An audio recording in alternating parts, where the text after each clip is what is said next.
In need of a good read or just want to keep up with the books everyone's talking about? NPR's Book of the Day podcast gives you today's very best writing in a pocket-sized show. Whether you're looking to engage with the big questions of our times or temporarily escape from them, we've got an author who'll speak to you. Catch today's great books in 15 minutes or less on the Book of the Day podcast, only from NPR. Hey, it's Tali, here to tell you about the podcast Israel Story. Now, more than ever, Israel is a tough topic.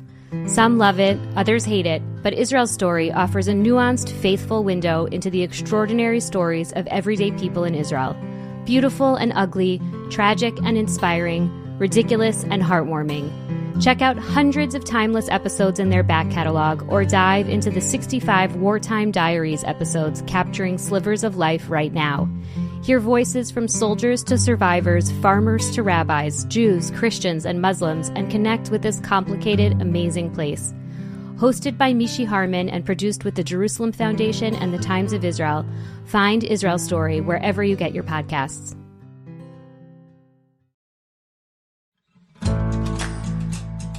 Welcome to the very first episode of The 5 Books, where each week we will talk to a Jewish author about 5 books that are near and dear to them. Join us to connect with your favorite author or to find your next great read. We'll talk about how books influence our lives and identities, and we hope to add more texture to what you know of the Jewish experience.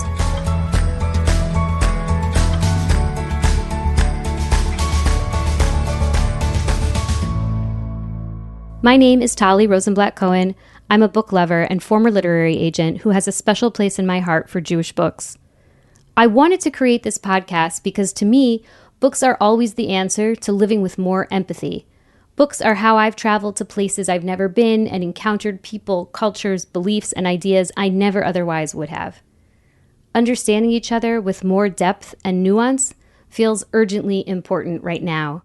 I wanted to talk to Jewish authors, to those putting new stories out into the world, to better understand how they make sense of their Jewish identity. I wanted to know how they have metabolized the books they've read to arrive at new narratives.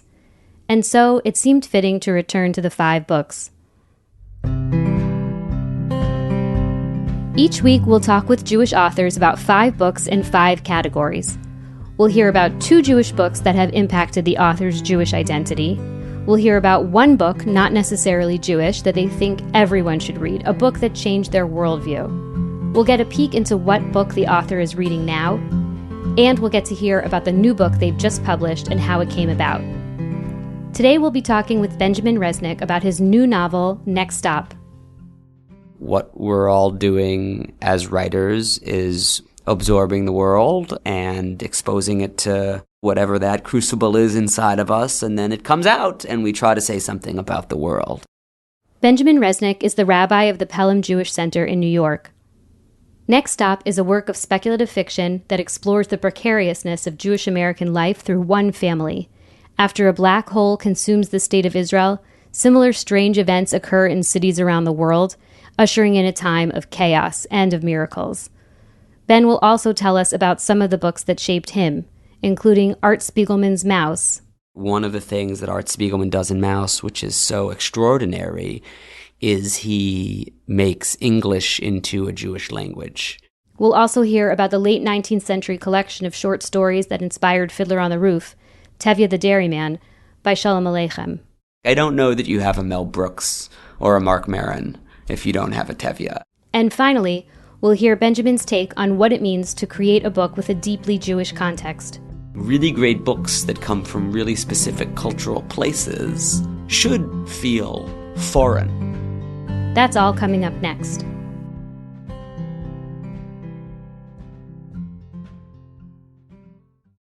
Hi, Ben. Hi, Tali. Thank you so much for joining me today. My pleasure. I'm excited for this conversation. Book 1, the author's latest novel, Benjamin Resnick's Next Stop. I just first have to say, I read it, I think, in 2 sittings. I could not put it down, and at the same time was reading it with a real sense of dread. But I think the dread was also that you tapped into the psyche, I think, of many Jews and an iteration of nightmares that we all have had. So tell me, what was the impetus for telling this story? I think it's a very, very old Jewish story. The context in which it came out about a year after October 7th is very different from the context in which it was written. And so the first draft was written actually at the tail end of the pandemic. And I think part of the initial impetus was, I think as a parent of young kids at the time, and the child in the book is about the age of one of my children, I think parenting through these sort of massive disruptions was something that was in my head a lot, and I wanted to tell a story about that. But it's also a very, very old Jewish story. My view of anti-Semitism is basically that it's like a monster that lives under the bed, and sometimes it sleeps, but eventually it wakes up. And when it wakes up, it's hungry, and people get hurt. And I don't think that the line from the Haggadah, V'hi she'amda lavotenu v'lanu, this is what's promised to us, that not only one will come to destroy us, no, but every generation will come to destroy us. I don't think that exhausts the Jewish story. I mean, there are joyful and wonderful parts of the Jewish story as well. But I do think that that's an important piece of what it has meant to experience the world as a Jew for millennia. And in many ways, the book is a story about that. I want to pick up on the thread of the pandemic, because that's something I really noticed in reading it. Is you really felt it in the background. As you mentioned, one of the kids is one of the main characters reflects on his childhood during the pandemic, and the sense that you can really feel time collapsing in on itself. Just want to pull on that thread a little more of the through line from the pandemic to this story. Yeah. One thing that became, I think, acutely clear to me during the pandemic was just how fragile our sort of normal life's rhythms really are. And I think parenting through those disruptions was hugely, hugely challenging, even in the best of circumstances. And so I was thinking a lot about that. I wanted to ask you about the Messiah, who Yes. is a character in the novel, not a character we typically often meet in novels. And he's maybe not a fully fleshed out character, but he's definitely plays a prominent role. Yeah. Curious to hear your sort of relationship to the concept of a Messiah. Yeah, sure.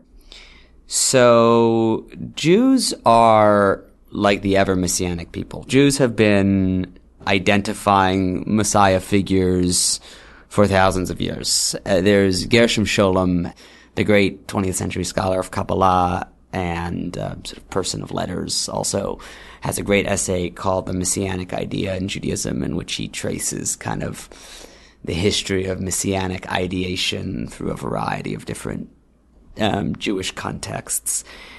Our quarrel, I think, and sometimes I think people misunderstand this, but like our quarrel with the ancient Christians is not that they identified a Messiah, but that they just got it wrong. Like we haven't, and by the way, that also applies to, the Jews, the vast number of Jews in Eastern Europe in the late 1600s who identified Shabtai Tzvi as the Messiah. It also applies to Rabbi Nachman of Bratslaw's followers who thought he was the Messiah, and perhaps applies to the Chabadniks today, some of whom might think that Menachem Mendel Schneerson was the Messiah. So Jews have been identifying messianic figures forever. Even Rabbi Akiva apparently thought that Bar Kochva was the Messiah. And one of his colleagues said, Akiva, grass will be growing from your cheeks and still the Messiah will not have come. So there's I think throughout Jewish history there's been an impulse towards messianic ideation, and also a sense that maybe this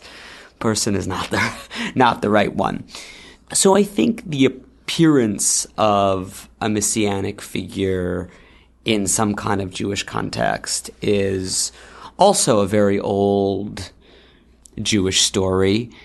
The character of the Messiah in the book, without giving too much away, well, I don't think he's the real Messiah. I'll put that out there. That's my own opinion. I don't think he's, if we think there is such a thing as sort of the real Mashiach, I'm not so sure he's it. But he is captivating for a lot of people, and part of the inspiration for that character and some of the fervor around his appearance in the world is based on the Sabbatian controversies, which is in the 1600s. A figure named Shabtai Tzvi makes a messianic claim which swept like wildfire through European Jewry, really, and caused great, great social upheaval. And, I don't know what exactly the numbers were. I think some scholars will tell you something like, 50% of Jews thought that Shabtai Tzvi was the Messiah. And there's Isaac Bashevis Singer has a remarkable book, which I considered as putting on one of the books in the podcast, but I ultimately chose others. But he has a remarkable book called Satan and Garay, in which he reconstructs the havoc of the Sabbatian controversies in a small Eastern European Jewish town, and it's magnificent. I mean, if I can add another book that I think everyone should read Satan and Garay. I mean, it's really magnificent, and so and frightening. And so some of the Messiah character was inspired sort of by that in a lot of ways. Giving everybody a little bit of maybe false hope in a dark time.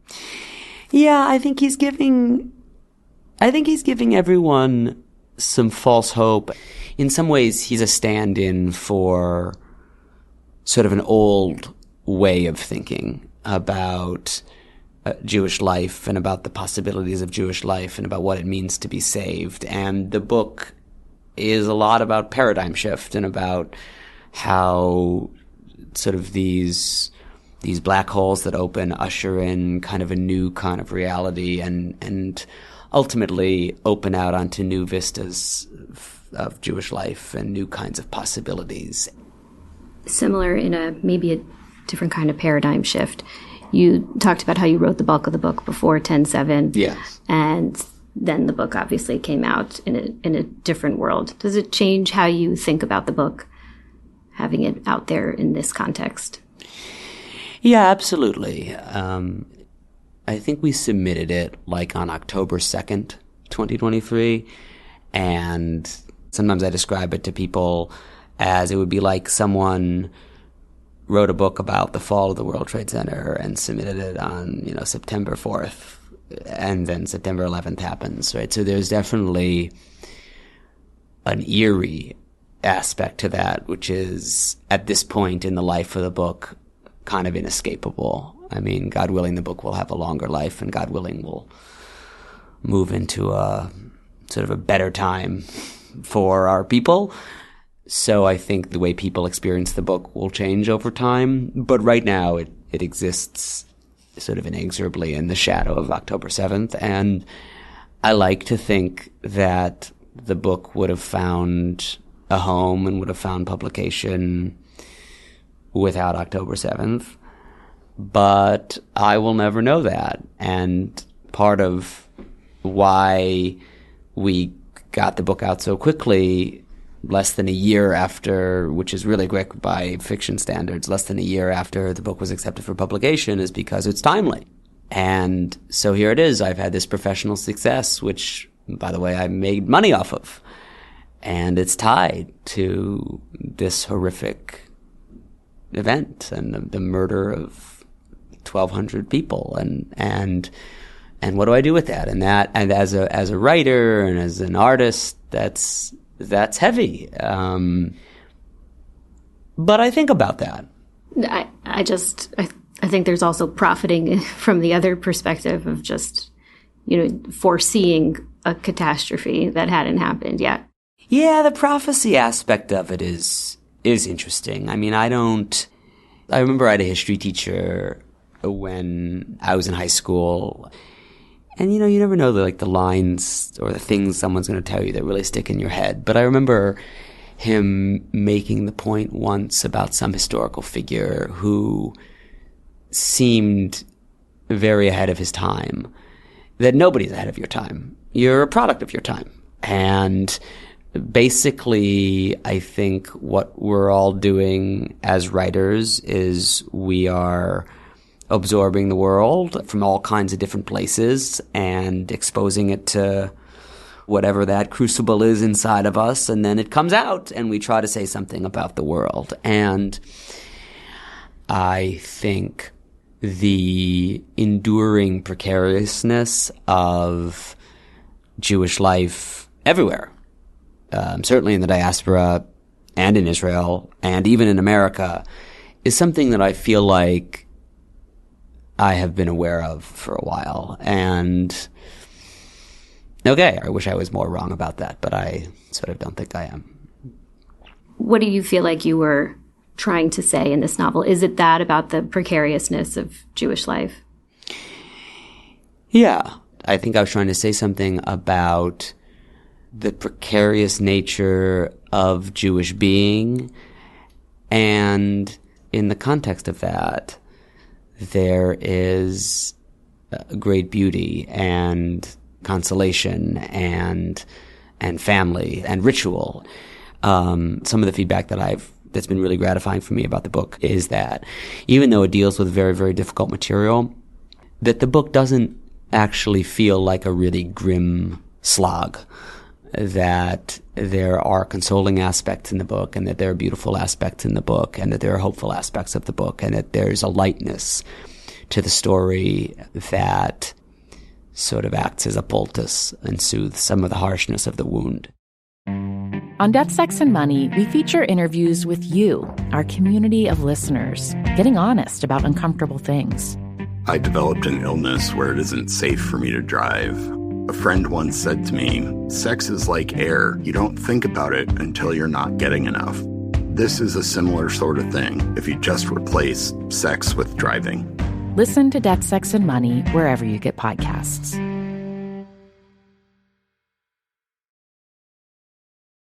Book 2, A Jewish Book from Childhood, Mouse by Art Spiegelman. Maybe first, if you could step back for a second and tell me a little bit about what your Jewish upbringing was like. Yeah, absolutely. So I grew up going to a conservative synagogue in Chicago. I didn't go to a day school. I went to camp for one summer. It was a bad summer, and I didn't go back. And my parents, sort of like a lot of Jews, their sort of observance ebbed and flowed over the years. We had separate dishes, and then we weren't so careful about it, and then we did, and sometimes Friday night was always at home, and then sometimes there was a little bit looser about that, and sort of ebbed and flowed over the years.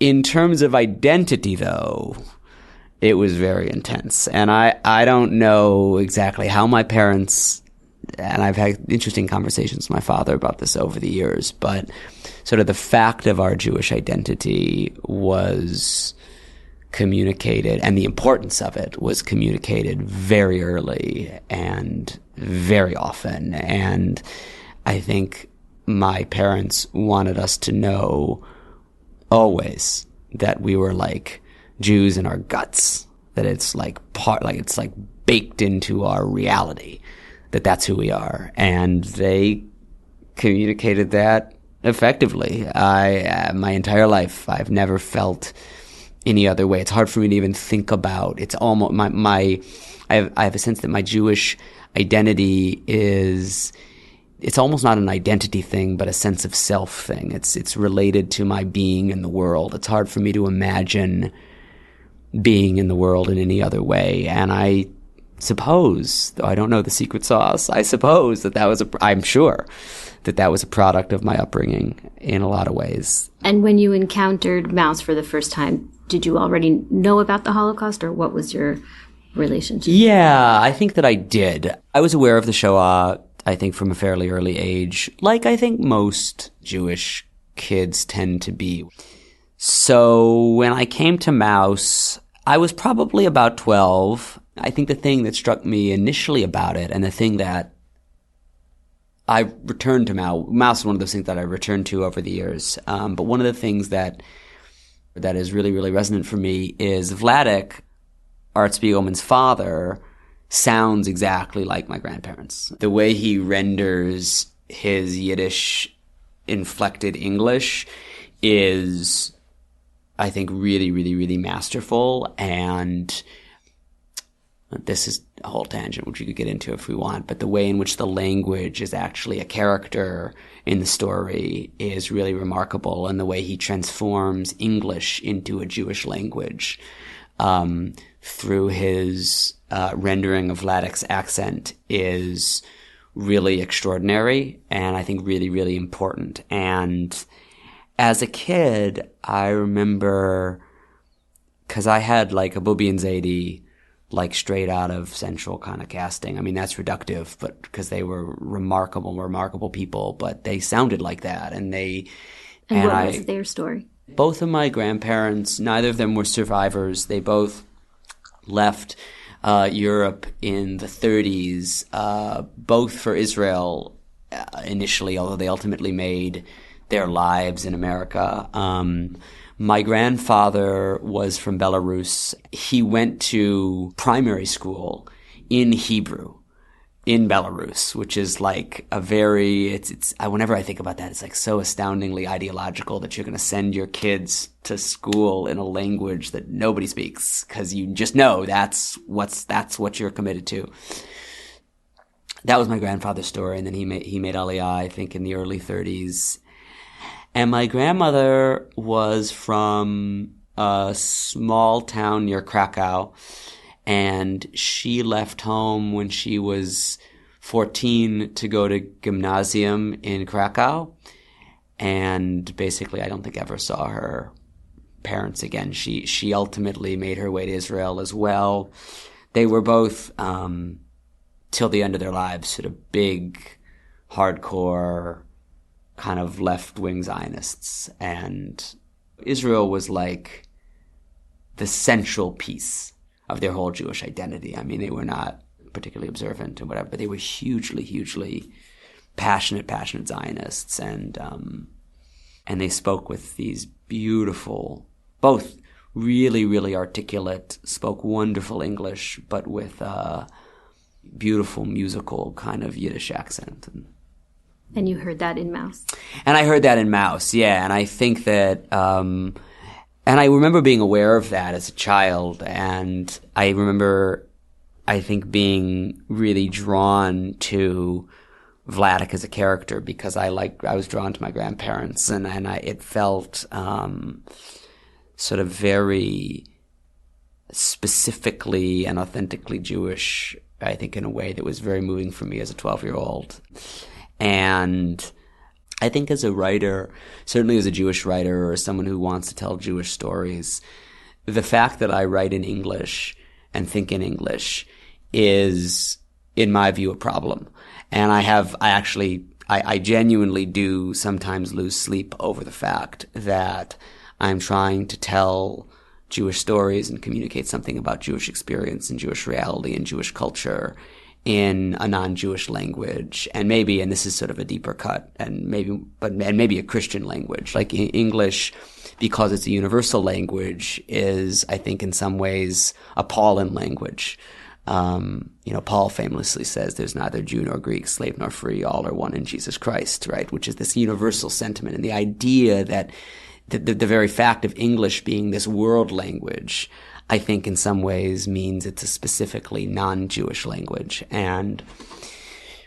but it's the language that I speak and it's the language that I think in, and so there's a way in which I feel like my own work is colonized by a foreign, there's like a foreign veil that conceals my work, and I'm anxious about that as an artist, and I think that, and as a writer, and I think that one of the things that Art Spiegelman does in Mouse, which is so extraordinary, is he makes English into a Jewish language.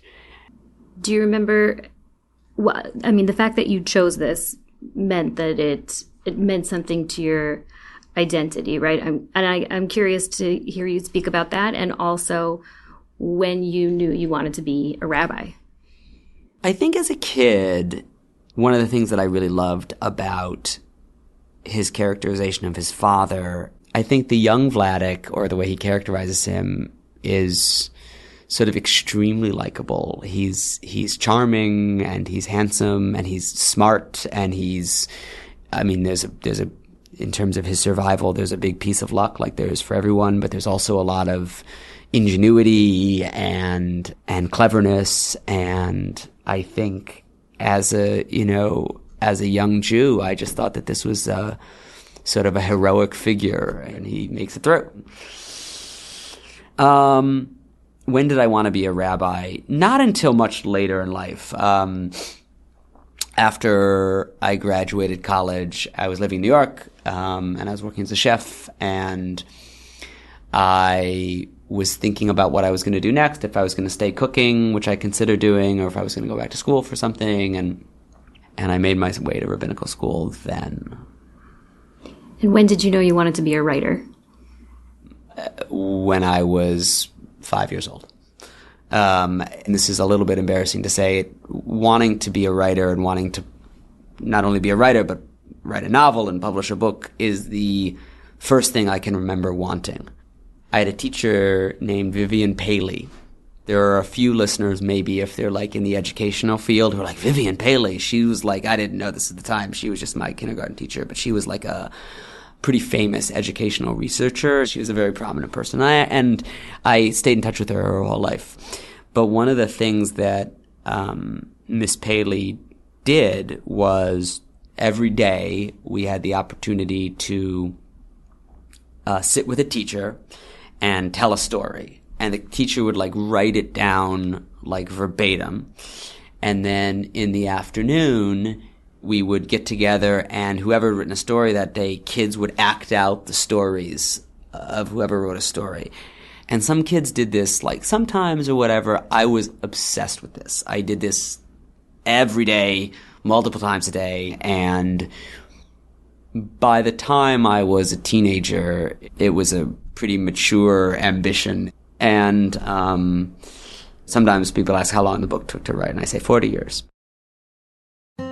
Book 3, A Jewish Book from Adulthood, Tevye the Dairyman by Shalom Aleichem.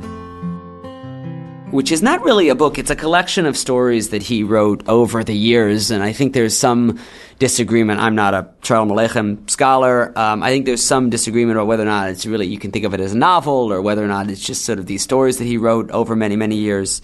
But the Tevye stories, upon which Fiddler on the Roof is of course based, are really, really, really remarkable. And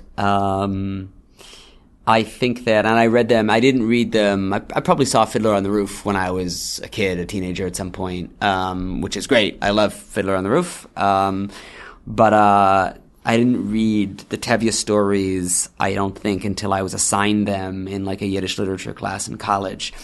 And they're really amazing. And Tevye is such a extraordinary creation. He's one of these characters that like just has entered the consciousness in this. Everyone knows Tevye, and he's witty and he's funny, and he has this combination of piety and impiousness that I think is really, really characteristically Jewish. It's like Tevye is like a Jew, but more than anyone else. Like he's just the most Jewish Jew, and he's also just a wonderful person to spend time with. Like you love hanging out with him. And one of the conceits in the Tevye stories is that, you know, he's talking to Shalom Aleichem, and he doesn't see him over the years, and because Shalom Aleichem wrote them over many years. And then he'll open the story and say, Shalom Aleichem, it's been a long time since I've seen you. And it is true. Like you're like, oh yeah, it's great to see Tevye again.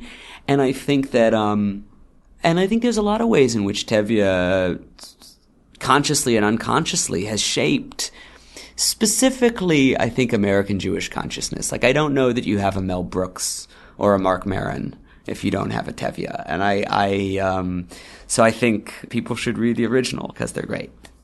Can I ask you to drill down? What is it, do you think, that attached itself to the American Jewish consciousness? Like, what of those aspects of Tevye do you think it was?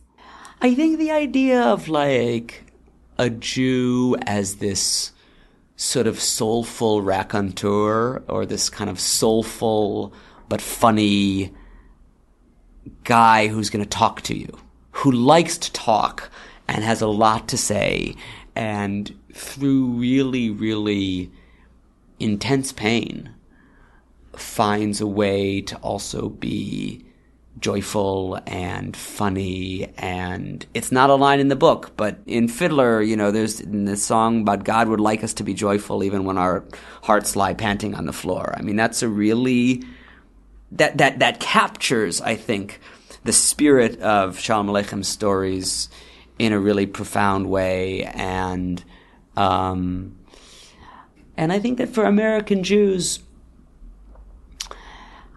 I think the idea of the Jew is this sort of intelligent, witty, sort of deeply pained but also funny guy is sort of one of the ways in which we think about what Jewish American identity is and, what stand-up comedy is. And I really think a lot of that goes back to this amazing character that Shalom Aleichem creates for us. I also think that sort of in the present moment, something that's sort of interesting about Shalom Aleicham's career is he's a humorist in a lot of ways, but he comes on the scene in a very, very difficult time, like the late 1880s and 1890s in Russia were really bad for the Jews. They're, with pogroms and ultimately Tevye is, of course, going to be expelled. Hillel Halkin, in his great introduction to one of the most recent translations, or maybe the most recent translation of Tevye the Dairyman, says it's not like an auspicious time for a humorist to come along, but no, Dafka, that's when Shalom Aleichem comes along. And this is Hillel Halkin's presentation, and I think it's really, really accurate. He finds a way not to sort of laugh as a diverting tactic, say, okay, let's look on the bright side, but no, we're gonna laugh in the context of all of this stuff that's going on and really look at it squarely. I mean, horrible things happen to Tevye, but Tevye still sort of finds ways to live and to joke and insist on meaning and insist on Jewish meaning. And I think that for Jews living now, it feels relevant. I think it's probably no accident that the two stories that you chose are also sort of iterations of nightmarish times for Jewish people. And then, you told your own iteration in Next Stop. Yeah, I think that's true. Book 4, a book that changed your worldview. A River Runs Through It by Norman Maclean. Which is probably the novel that I've read the most times. It's not particularly long. It was also made into an okay movie by Robert Redford, I think in the 90s. The book is sort of just incredibly marvelous. It's about two brothers growing up in Missoula, Montana in the 1920s, and their father is a Presbyterian minister and a fly fisherman. And the book is about the relationship between these brothers, which is difficult, and about fly fishing. And it is just, the writing is just, in my opinion, jaw-droppingly magnificent, on the sentence level. I don't know of anyone who writes better sentences than Norman Maclean. The beauty of the language is just astounding to me. And the relationship between the brothers is really, really wonderful as well. Also, it's sort of, this is a little bit about his life, but it's sort of inspiring to me. He didn't write it until he was 70. Norman Maclean grew up in Montana. The book is sort of a semi-memoir. It's I think he called it a novel, but it's sort of a semi-memoir. But he, for most of his career, he was a professor of literature at the University of Chicago, and he taught Shakespeare. And he wrote a few academic articles, but didn't really write anything like this. And then, when he was 70 and semi-retired, he said, well, I'm just going to write one of the greatest things in American literature, in my opinion. And that's always been sort of inspiring to me too, that, it's like in the Psalm for Shabbat, Od Yenuvun B'Seva, we should still be, productive in old age. And one of the reasons I like it, I think in particular, is that it exposes me to sort of a world and context which is really, really, really very different from my own. I mean, I'm not outdoorsy. I had a congregant recently who was joking to me that she's not outdoorsy, she's outsidey. I'm not even that outsidey. Like, I have been camping a single time in my life. I've always wanted to learn how to fish, but I've also never really prioritized it, so maybe that says something. And one of the things that I think fiction can do is that it can invite us into the mind of someone who's very, very different from us. And you'd be hard-pressed to find a childhood more different from mine than sort of growing up on the Blackfoot River in Missoula, Montana in the 1920s. And at the same time, I feel so intimately connected to it because the book invites you into this world that's so different from mine, and which is one thing I look for a lot in fiction, actually. As a rabbi and as a writer, I think a lot of times people make the assumption that the books I read are mostly Jewish books, and that the books that have influenced me are mostly books by Jewish writers. And that's actually not the case. I have a lot of Jews in my life, and I think a lot about Jews. And very often when I'm reading, I'm specifically drawn to books that take me into a different place and that expose me to different kinds of worlds, whether, like historical worlds like A River Runs Through It, or whether imagined worlds like Ursula Le Guin. I like books that take me on a journey to someplace that I don't ordinarily go. And A River Runs Through It really does that. I also wanted to ask you, as a pulpit rabbi, how you feel like your rabbinate, your role as a rabbi, influences your writing and vice versa. Yeah, that's a great question. It's one that I'm still sorting out too in a lot of different ways. Rabbis are definitely storytellers, and I tell lots of stories in my work all day long. And rabbis are also like story hearers. I talk for a living. That's what a rabbi does. And it's great because you go all day long and you talk to fascinating people about fascinating things, and it's never boring because everyone's interesting, and experiencing the world that way is wonderful. And I'm sure that those experiences, they influence everything I do in profound ways, including my writing. Having said that, I do feel like what I'm doing when I'm telling stories as a rabbi, or when I'm, say, working on a sermon, it feels very, very different to me from what I'm doing when I'm working on something like fiction. The former is much, much easier for me. Not that rabbinic work isn't challenging. I mean, it's very challenging work, but I don't struggle to write sermons. It's a fairly fluid process. When I'm working on a sermon, I'm not actually trying to be original. I don't think originality is the goal for sermons. I think when you're sharing a Devar Torah, what you're trying to do is you're trying to authentically be a mouthpiece for the tradition, like a musician, and play the tradition in such a way that it, people can hear it, just like two different violinists might play the same piece of music and it would sound different, but it's the same piece of music. And in fiction, in my own head, I'm trying to say something new. I'm trying to articulate something with my own voice. And that's harder and much harder. Book 5, the book you're reading now, Skinny Legs and All by Tom Robbins. He wrote these kind of vast, zany, serious but also comic novels. And he's one of the most verbally inventive writers I've ever read. Nobody writes a metaphor like him, because you begin the sentence and you have no idea what's going to come on the other side of that like. And it's always delightful and astounding.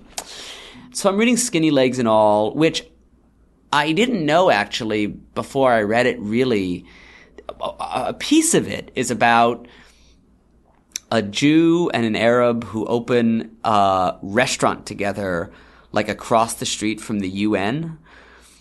So it's kind of like weird. It's a little bit weird to read in the present moment, and it's a little bit weird to me that Tom Robbins, who's neither a Jew nor an Arab, wrote it. It's I don't know. It's funny. There's an important, I think, conversation among writers today is whose story is to tell, and the extent to which we can or should or shouldn't write stories about cultures and perspectives that aren't our own or aren't indigenous to our experience. I think it's a very, very important conversation. I think that Tom Robbins wrote this book in sometime in the 90s. I think before this was as much a part of the conversation. And I think it's positive that it is a part of the conversation. I don't know that he would have written this book now. I'm not sure it's a book, even as it's enjoyable, I'm not sure it's a book that meets the moment exactly for me, but it's interesting. But, I have one nitpicky question for you with your book, Next Stop. There's one sentence, I think it's Ella's father, who writes a Hebrew sentence into the kitchen wall. Yes. It is not translated. Yes. Tell me about that decision. Yes. That is among the things I am most pleased about, is that I was able to convince my editor and publisher to include that untranslated. I didn't know that I was going to. I was prepared to be overruled on that, but happily I wasn't. The sentence is, I'm going to read it to make sure I get it right. Kan gara mishpacha yehudit smecha ben hatachana kodemet letachana habaa, which means here lived a happy Jewish family between the last stop and the next stop, which I believe is the only time the phrase next stop appears in the book. So there's a lot of things about this. The genesis of this idea, this was a relatively late edition. As I was editing the book for publication, we happened to take our B'nai Mitzvah class down to the Museum of Jewish Heritage in Battery Park, which is basically a Holocaust museum. One of the things that they have there is it's like a tin cup. It's like a small tin cup, I think. It's made of tin. And it has on it a handwritten note in Hebrew that says something like, in this pot, kosher food was prepared for our daughter before she was taken away to be slaughtered. And this pot was, I think, left in like the wall somewhere in the Vilna ghetto. And it was later found. And there's a number of things fascinating about that. I mean, this is very poignant and unsettling, of course. The fact that it's written in Hebrew is notable because these were not Hebrew speakers. These were almost certainly Yiddish speakers. Why Hebrew? Well, so for posterity, because who knows what language Jews are going to be speaking in a century or in a millennium, but they'll definitely be speaking Hebrew. So on one level, the untranslated thing is the book itself becomes the artifact, like the cup. And by the way, the book is going to come out in Hebrew. I fairly recently signed a contract with an Israeli publisher that it'll come out in translation, which is, in my view, by far the more important edition. Because, listen, I don't have any illusions. I think it's highly unlikely that anyone will be reading Next Stop in 500 years.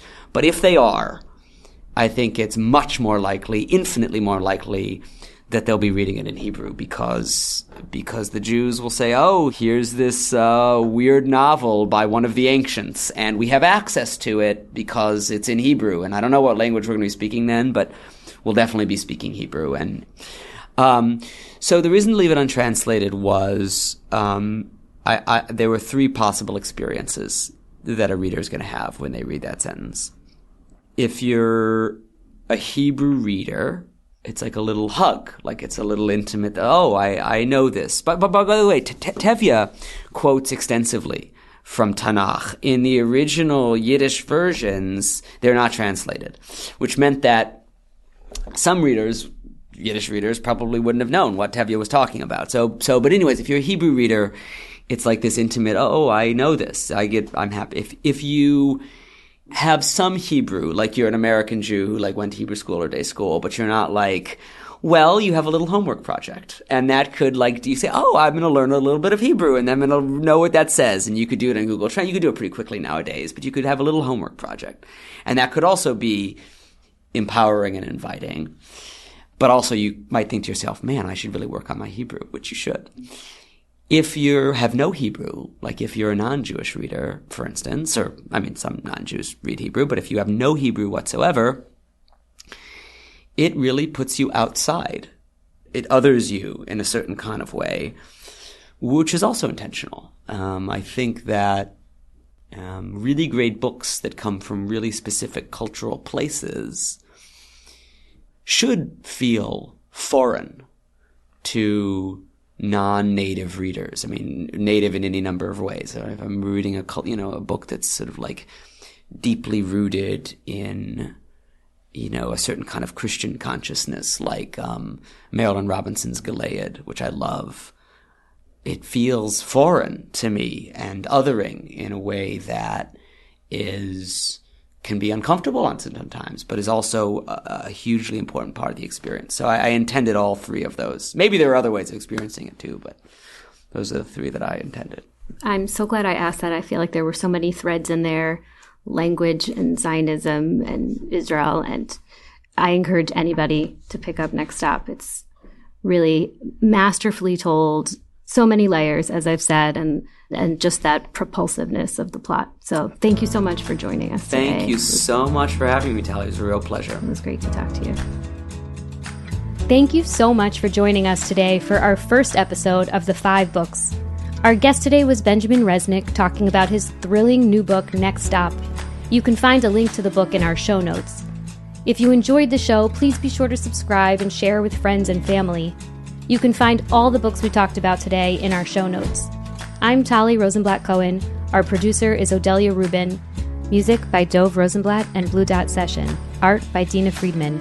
Special thanks to Gemma Beerbaum, Jonas Wust, Jenny Liss, Shoshi Rudinsky, Becky Strapp, Meira Drazen, Gary and Judy Rosenblatt, the Kardashian Bears, Morgan Swift, Jeff Umbro, and the Jewish Book Council. In particular to Naomi Firestone Teeter and Miri Pomerantz Dauber, and also to Lauren Wien and Odelia Rubin.